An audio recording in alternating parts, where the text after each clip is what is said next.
네, 굿모닝 인포믹스 함께하고 계십니다. 국제뉴스 알아보겠습니다. 선재규 선임기자 나와 계세요. 안녕하세요. 안녕하세요. 네, 앞서서도 증시를 쭉 정리해 드렸는데 정말 주식도 그렇고요. 뭐 미국 법원의 결정에 좀 그리고 그 후속 이야기들의 증시가 좀 휘둘린 하루였다 이렇게 볼 수 있는데 일단 법원이 관세 정책에 제동을 걸었고 거기에 다시 항소를 했고 근데 심리 기간 동안에는 관세를 부과할 수 있다. 뭐 이렇게까지 정리가 지금 된 건가요? 트럼프 2기 출범하고 네. 행정명령이 잇따라 나오면서 법원에서 많은 부분을 제동을 걸었죠. 근데 네. 지금 트럼프 쪽에서는 전혀 개의치 않는 그래서 지금 사법부하고 입법부 간의 어떤 그 힘의 대결이라는 얘기도 많았고요. 네. 지금 오늘 새벽에도 이렇게 하루 만에 이제 일단 제동이 걸려서 이제 그 상호 관세가 다시 살아난 셈이 됐죠. 그렇죠. 아시다시피 지금 품목별 관세는 이번 그 법원 판결에 해당이 안 됐었고요. 네. 그래서 그 백악관 쪽에서도 개의치 않는다, 계속한다는 얘기를 했었고, 그리고 만약에 이게 이제 항소심에서 물론 이제 항소심이 이제 진행이 되는데 그게 제동에 걸릴 경우에도 자기들이 대항 카드가 있다는 점을 지적을 했고요. 네. 그런데 저는 굉장히 오히려 그 시장은 더 혼란스럽게 됐습니다. 일단 간단하게 몇 가지만 짚어보면 처음부터 법원이 했던 얘기는 대통령의 권한을 좀 넘어서는 거라는 얘기 그리고 경제 비상사태라는 것도 좀 인정을 하지 않는다. 이게 포인트일까요? 다들 아시겠지만 네. 미국은 그 무역 협상권은 대통령한테 의회가 정권을 줍니다. 네. 그리고 이제 해서 그다음에 이제 그 대신 부가권 자체는 미국 헌법에 보면은 의회가 갖고 있습니다.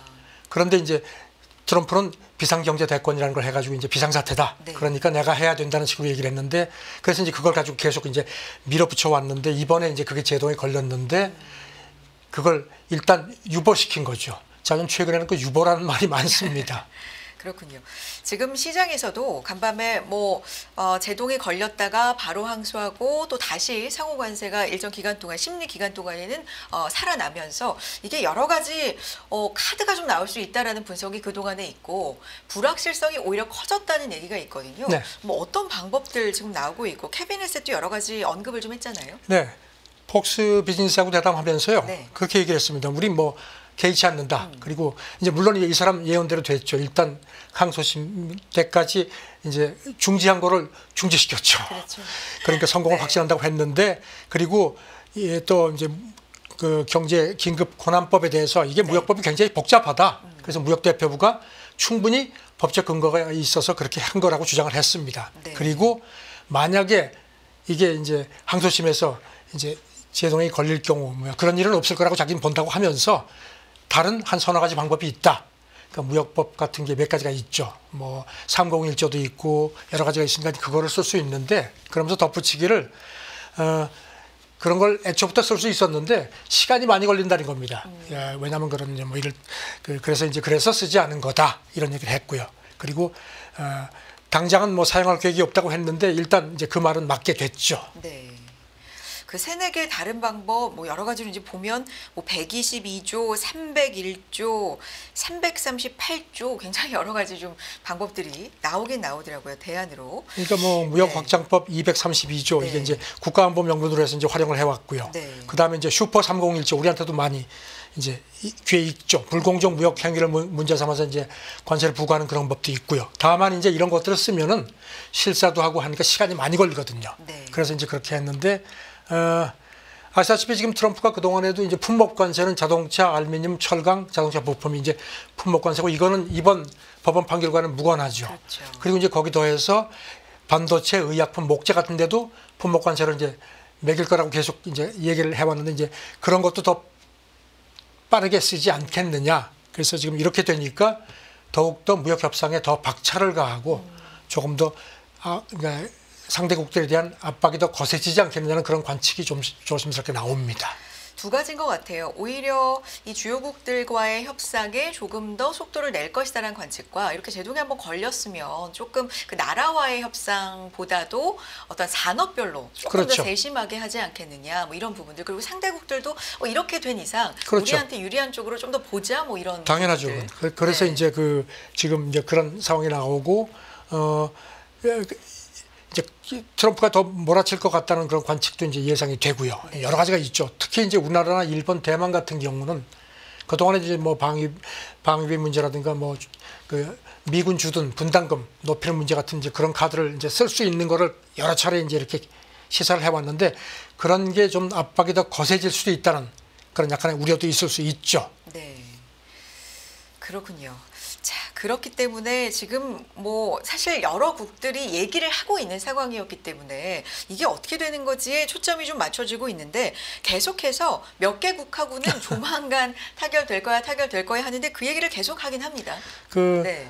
해시 그 국회 경제위원장이 또 그 얘기를 했죠. 네. 한 3나라 정도는 사실상 됐다. 그리고 또 오늘 새벽에는 인도라는 명칭이 나왔습니다. 그리고 이제 진행자가 계속 물어봐도 그래도 뭐 구체적으로 얘기를 안 하는데 아마 인도가 가장 먼저 등이 떠밀린 게 아닌가 싶고요. 지금 아시다시피 일본하고도 지금 이제 현재 시간 금요일이니까 이제 오늘 밤이나 내일 새벽에 이제 워싱턴에서 4차 그 미국하고 일본 간의 장관급 협상이 있고 그 전에 또 트럼프하고 이시바 총리가 통화를 한 걸로 그렇게 발표가 됐고요.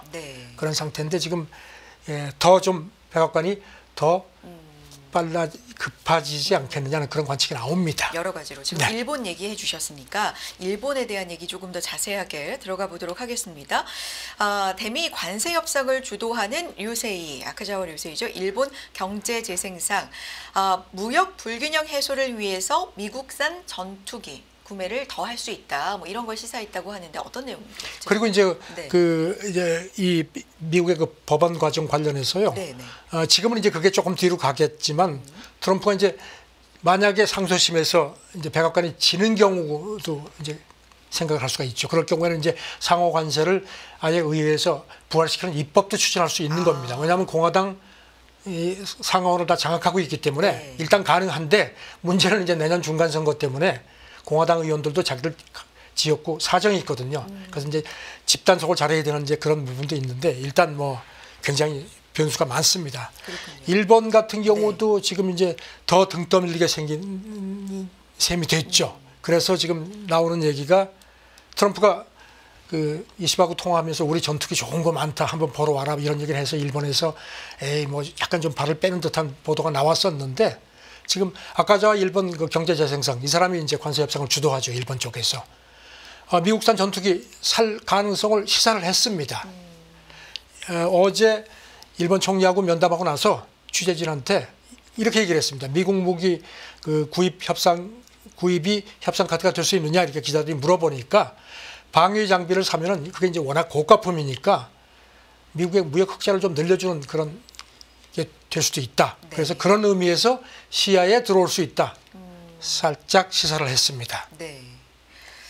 전투기 구매를 트럼프와 이시바 뭐 통화하면서 강하게 요구하진 않았는데 어쨌든 일본 쪽에서는 하나의 방법으로 고가의 전투기 무기를 사주는 게 뭐 여러 가지 협상 과정에 도움이 될 수 있다 이런 얘기가 좀 있었나 보죠. 아까 저도 그러면서도 안전보장 개념하고 어떤 통상하고는 이건 별개 개념이다 이런 얘기를 했는데요.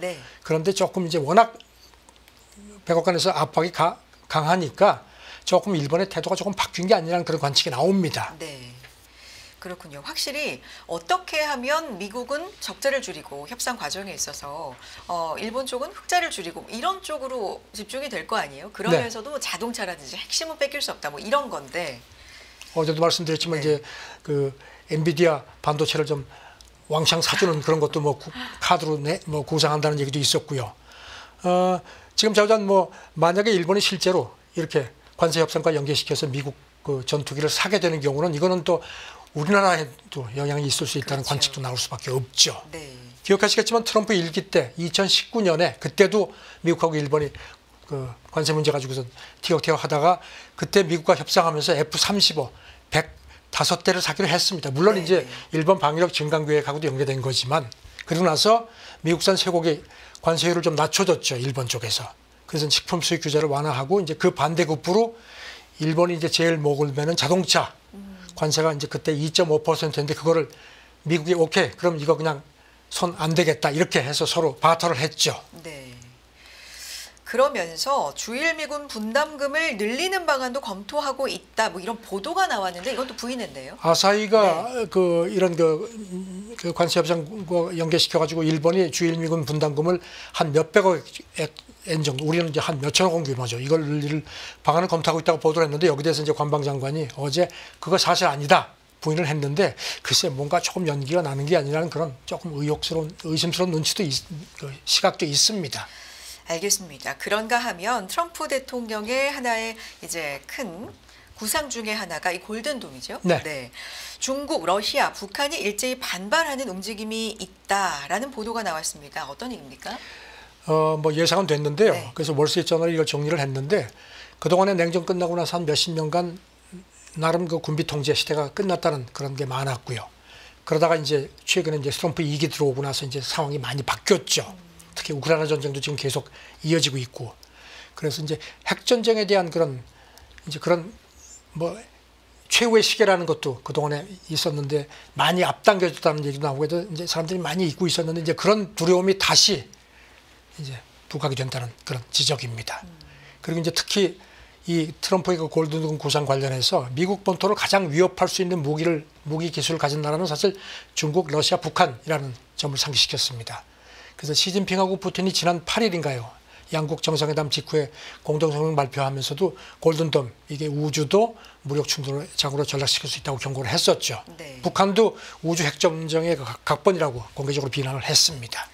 그래서 골든돔이 이렇게 뭐 여러 나라를 좀 경쟁시키고 특히 군비 경쟁에 있어서 이 경쟁을 좀 심화시켜서 결국에는 미국을 좀 힘들게 할 것이다 이런 분석이 나오는데 어떤 내용이에요? 유엔 군축 연구소 그 핵무기 전문가 얘기입니다. 네.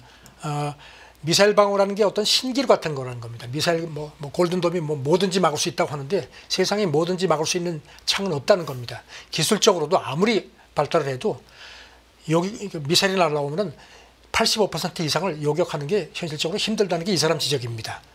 그러면서 예를 들어서 만약에 이제 북한이 뭐 미국 본토를 겨냥해서 뭔가를 이제 뭐 할 경우에 그거에 대비해서 한 1000기가 넘는 요격 위성이 늘 감시를 해야 된다는 겁니다. 그러니까 엄청나게 비용이 많이 들어갈 수밖에 없고 그리고 또 그런 식으로 하면은 서로 미사일을 서로 많이 만들고 하다 보면은 이거는 그야말로 이제 치킨 게임이 된다는 겁니다. 그렇군요. 이제는 정말 스케일이라고 할까요? 이제 우주로 가게 되는 것 같은데 최근에 중국 인공위성들이 우주 근접전으로 평가될 수 있는 기동을 보였다. 뭐 이런 언급은 지금 뭐 미국의 사령관이 얘기를 한 거네요. 인도태평양 네. 우주사령관도 이번 주에 그 호주에서 우주 컨퍼런스가 있었는데 그런 얘기를 했습니다. 중국 인공위성들이 최근에 이른바 우주 근접전으로 평가될 수 있는 그런 기동을 보였다.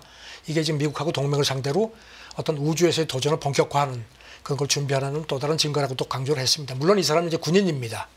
그래서 저널은 이런 여러 가지를 이제 골든돔 구상하고 묶어서 군비 통제 시가 끝나고 그동안에 보면 이제 이 핵전쟁을 막는 개념 중에 상호 확증 파괴라는 개념이 있는데 이게 이제 전쟁 나면 이건 모든 게 끝이라는 겁니다. 그러니까 이제 그런 게 억제력이 됐는데 이게 지금 좀 흔들리는 거 아니냐 그런 걱정들을 합니다. 네. 그래서 이제 미국 과학자연맹 여기 책임자 얘기도 아직은 냉전 초기 정도의 그 군비 증강이 이루어지고 있는 단계지만 지금의 여러 가지 상황을 보면은 핵 군비 경쟁이 촉발될 수 있는 그 여러 가지 여건이 그대로 맞는다는 겁니다. 그래서 이렇게 하면 안 된다 하고 거듭 경고를 했습니다.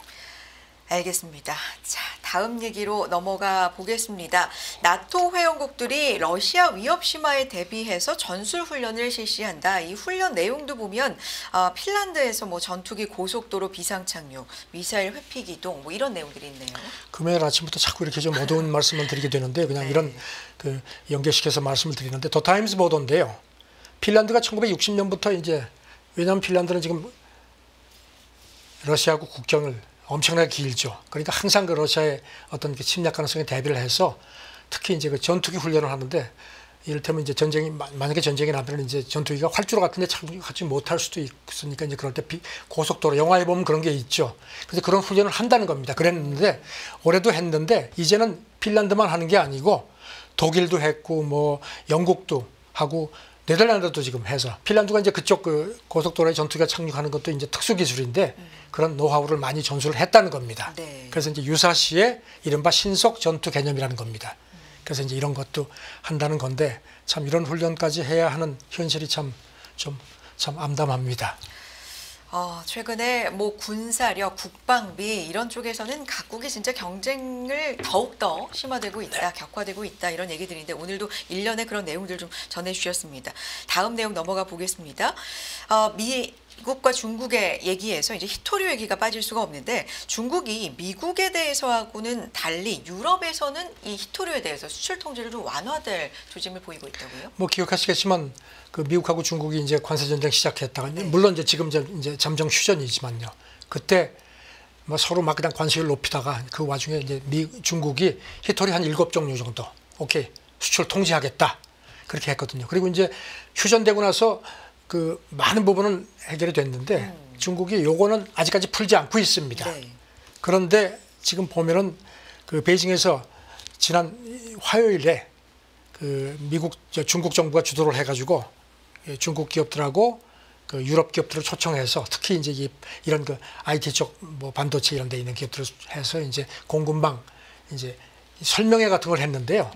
히토리 수출 신청을 할 때 이렇게 하면은 좀 잘할 수 있습니다 하는 걸 이런 것도 좀 홍보를 했다는 겁니다. 그래서 지금 이제 중국 관영 매체들도 미국에는 여전히 통제를 하고 있지만 유럽에 대해서는 중국이 히토류 수출 통제를 완화할 그런 조짐을 보인 것도 하고 관영 매체들도 넌지시 시사를 했습니다. 유럽 업체들한테 정책도 설명하고 허가 신청 절차에 대해서도 자세하게 좀 친절하게 이해를 돕게 설명을 했다. 뭐 이런 얘기인데 이게 완화에 굉장히 뭐 직접적인 힌트네요. 조짐이네요. 그렇죠. 네. 지금 보니까 뭐 중국 정부에서 상무부, 외교부, 공업정보부 관계자들이 다 나와가지고 아주 친절하게 얘기도 듣고 했다는 겁니다. 네. 그렇군요. 이 얘기 어떻게 마무리할까요? 네, 그래서 지금 보면은 이제 이런 가운데 중국이 지난달 초에 이제 최근에요. 그 독일 폭스바겐에 대해서 선별적으로 수출 통제, 히토류 수출 통제를 이제 이렇게 좀 승인을 한 모양입니다. 그런 보도도 나왔고요. 그다음에 지금 뭐 우리 같은 경우도 지금 뭐 히토류 상당 부분을 중국에 의존하고 있는데 우리도 지금 들리는 얘기는 여러 기업에 대해서 중국 상무부가 이달에 수출을 승인한 걸로 그렇게 지금 전해지고 있습니다. 일단 그 유럽연합하고는 중국이 이제 몇 차례 말씀드렸지만 이제 동병상련해서 이제 이런 식으로 해서 미국이 뭐 계속 압박하니까 이제 이런 식으로 하는데 이제 히토리는 사실 미국도 굉장히 민감한 사안이라서 그럼요. 이렇게 여기 대해서 이제 트럼프가 또 어떤 반응을 보일지 궁금합니다. 각국이 이제 지니고 있는 카드라는 게 있는데 중국이 지닌 카드 중에서 굉장히 강한 게 이제 히토리이다 그렇죠. 보니까 알겠습니다. 지켜보겠습니다. 다음 내용 넘어가 보도록 하죠. 미국 국무장관 중국 유학생 비자를 공격적으로 취소하기 시작할 것이다. 이런 발표를 했죠. 이게 좀 파장이 큽니다. 지금 어떤 상황입니까? 국무부가 그 전 세계 공관에 유학생 비자 인터뷰 중단하라고 이렇게 한 걸로 이제 보도가 되고 나서 바로 그 다음 날이죠. 어제 루비오 미국 국무장관이 중국 유학생 비자를 공격적으로 취소하기 시작할 거다 이렇게 아주 전격적으로 발표를 했습니다.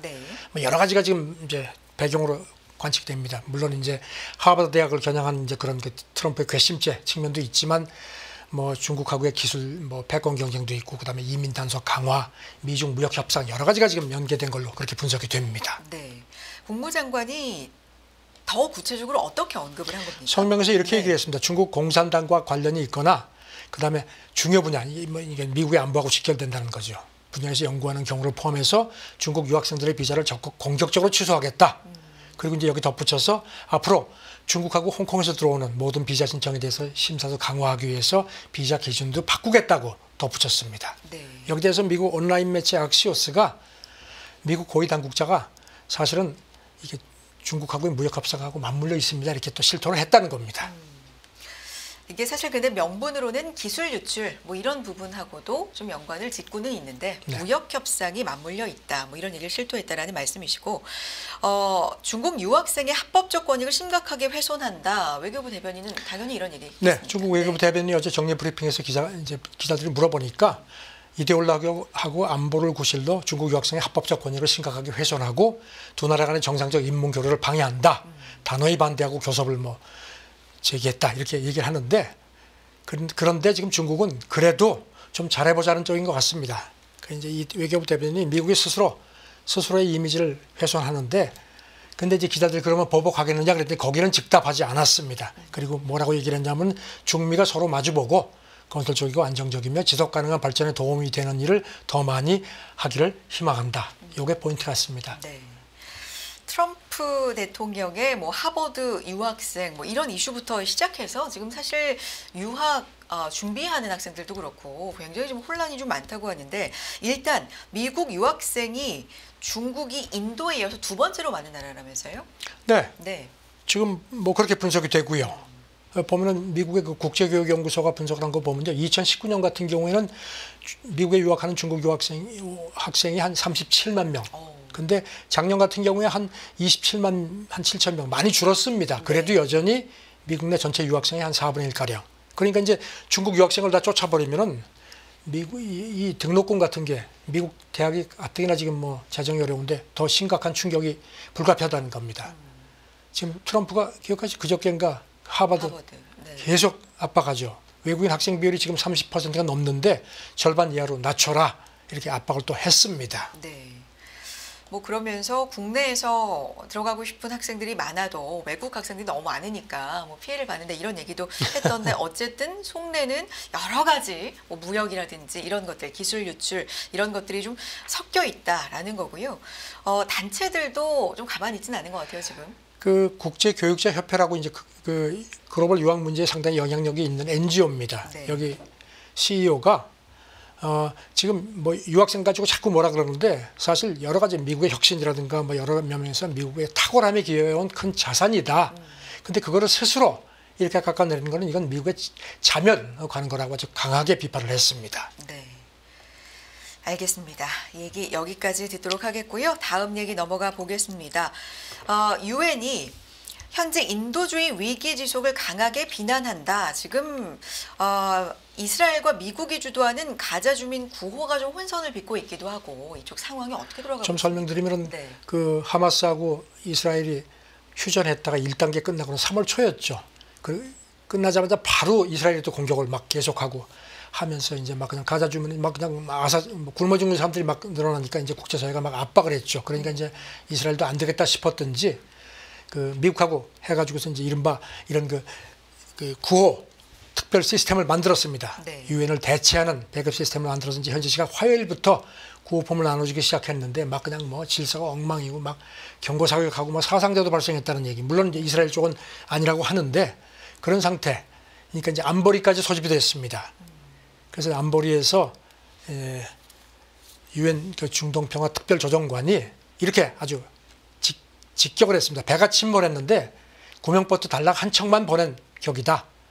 이거는 인위적인 재앙이다. 죽음에 그들의 동반자가 됐다고 아주 강하게 규탄을 했습니다. 네, 그렇군요. 뭐 첫날부터 약탈도 하고 굉장히 혼란스러운 상황이었기 때문에 뭐 경고 사격도 했고 사상자도 나고 굉장히 좀 어지러운, 네, 혼란이 많은 상황인 것 같은데요. 얘기 여기서 마무리. 그래서 이제 안보리가 소집이 돼가지고 여기서 이제 그 구호품 이제 배급 보장하는 결의안까지 지금 준비를 하는 모양입니다. 네. 근데 이스라엘은 이제 유엔더러 니들 자존심 내려놓고 들어와라 하는데 유엔 쪽에서는 이런 식으로 하는 건 우리는 들어가지 않겠다. 해서 좀 이런 또 묘한 그 기싸움까지 지금 이어지는 상황입니다. 네.